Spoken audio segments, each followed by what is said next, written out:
Mwenyezi Mungu atatusaidia, tutaenda na tutasimama imara kwa haya maneno. Na wale wengine wako kwa serikali tunawaheshimu. They know we can be firm and they know we can be serious about the things we are saying.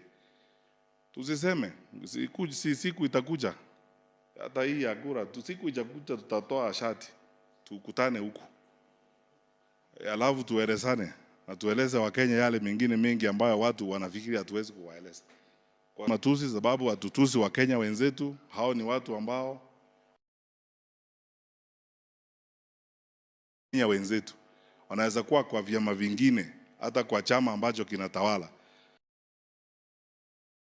kuongoza nchi yetu. Ni hakika kila mtu anaona, lakini matusi hatuwezi kuwatusi ama kuwakosea heshima. Tutapelekana nao moja kwa moja, na wakati ule sasa itatangazwa rasmi vizuri, tuanze relay. Basi ile Mheshimiwa Kores amesema hapa, tutatoa plani yetu na yao, nyinyi wenyewe mtajiamulia. Si wamesema wao ndio wamekuwa kitu challenge, tutoe track record.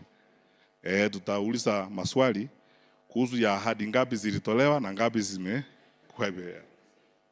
Tumefika mahali very ridiculous things are told to the public, like we'll bring machines to make 1 million chapatis, we'll do what, silly things like those. Tutakumbuza wananchi hizo vitu zote wakati huo.